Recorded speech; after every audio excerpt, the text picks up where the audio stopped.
42ാമത് വർഷവും കർക്കിടകം 1 വിശുദ്ധിയിൽ തൃശ്ശൂർ മാത്രമല്ല സാംസ്കാരിക തലസ്ഥാനത്ത് സ്ഥിരമായി എത്തിച്ചേരുന്ന എല്ലാ ആനപ്രേമികളെയും ആവേശം കൊള്ളിക്കുന്ന വിധത്തിൽ അതിഗംഭീരമായിട്ടുള്ള ആനയൂട്ട് മഴയ്ക്കിടയിലും നല്ലതുപോലെ നടത്താൻ വേണ്ടി കഴിഞ്ഞ ഒരു സന്തോഷത്തിലാണ് നമ്മളെല്ലാവരും ഇവിടെ നിൽക്കുന്നത്.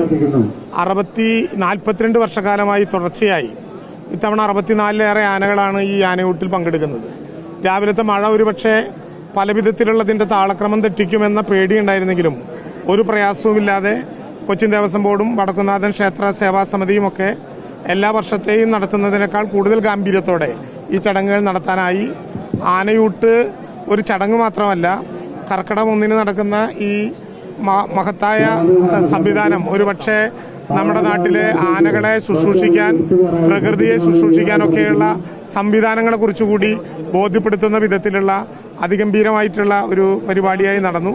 ദേവസ്വം ബോർഡിൻ്റെയും കൊച്ചിൻ ദേവസ്വം ബോർഡിൻ്റെയും അതുപോലെ തന്നെ വടക്കുംനാഥൻ ക്ഷേത്ര സേവാ സമിതിയുടെയും നല്ല ഒരുക്കങ്ങൾ ഇതുമായി ബന്ധപ്പെട്ട് നടന്നു. 42ാമത് വർഷത്തിലും മഴ ഏതെങ്കിലും വിധത്തിൽ പ്രയാസമുണ്ടാക്കിയില്ല എന്ന് മാത്രമല്ല, ആനകൾക്ക് വന്ന് അണിനിരക്കാൻ മഴ കുറച്ച് ഗുണകരമായി എന്നാണ് കാണുന്നത്. യഥാർത്ഥത്തിൽ തൃശ്ശൂരും കേരളവും ഒരു ആനക്കമ്പക്കാരുടെ നാട് തന്നെയാണ്.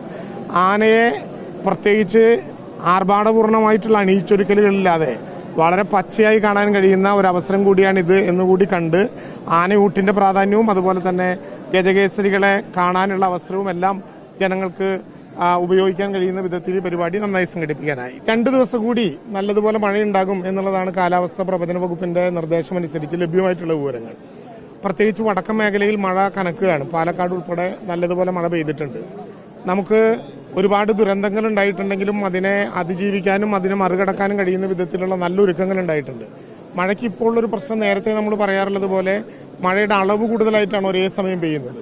അതിൻ്റെ ചില പ്രയാസങ്ങളുണ്ട്. പക്ഷേ സംസ്ഥാനത്ത് എല്ലാ വിധത്തിലും ഈ പ്രവർത്തനങ്ങളെ നേരിടാൻ കഴിയുന്ന വിധത്തിൽ കൺട്രോൾ റൂമുകളും മറ്റത്യാവശ്യ സൗകര്യങ്ങളുമായി നല്ലതുപോലെ ഒരുക്കം നടത്തിയിട്ടുണ്ട്. റവന്യൂ വകുപ്പിന്റെ ജില്ലാ കളക്ടറേറ്റുകൾ, 78 താലൂക്ക് ഓഫീസുകൾ, 24 മണിക്കൂറും പ്രവർത്തിക്കുന്ന കൺട്രോൾ റൂമുകളുണ്ട്. തദ്ദേശ സ്വയംഭരണ വകുപ്പ് കൺട്രോൾ റൂം ആരംഭിച്ചിട്ടുണ്ട്. ബഹുമാനപ്പെട്ട മുഖ്യമന്ത്രിയുടെ മേൽനോട്ടത്തിൽ ആവശ്യമായിട്ടുള്ള സുരക്ഷാ സേനയെ മുഴുവൻ നമ്മൾ നിയോഗിച്ചിട്ടുണ്ട്. NDRFന്റെ ടീം ഇപ്പോൾ 9 എണ്ണവും പല സ്ഥലങ്ങളിലായിട്ട് നമ്മൾ എത്തിച്ചേർന്നിട്ടുണ്ട്.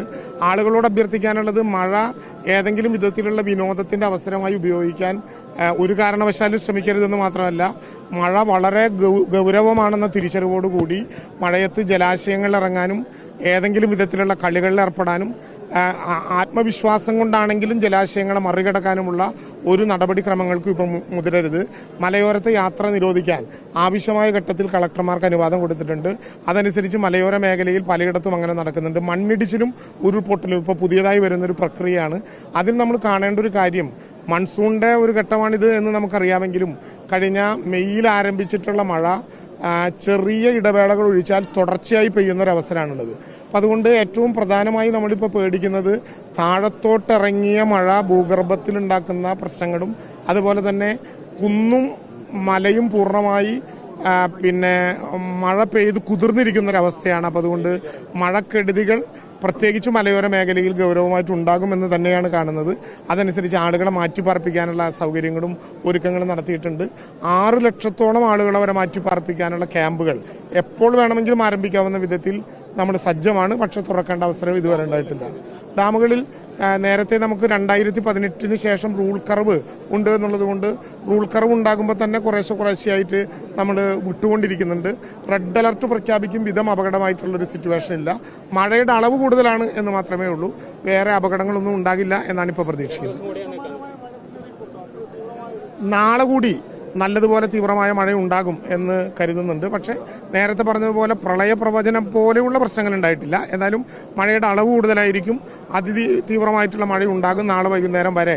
ഞങ്ങൾ ഇന്നലെ വൈകുന്നേരത്തോടു കൂടി അവസാനിക്കുമെന്നുള്ള ധാരണയിലാണ് ഉണ്ടായത്. പക്ഷേ ഇന്നലെ വൈകുന്നേരം രൂപം കൊണ്ട ഒരു പുതിയ പ്രതിഭാസത്തിന്റെ കൂടി അടിസ്ഥാനത്തിൽ നാളെ വരെ ഉണ്ടാകും എന്നുള്ളതാണ് ഇപ്പോൾ കണ്ടിട്ടുള്ളത്. അതിനുശേഷം ഒരു ചെറിയ ഇടവേള ഉണ്ടാകും എന്നാണ് ഇപ്പോൾ പ്രതീക്ഷിക്കുന്നത്.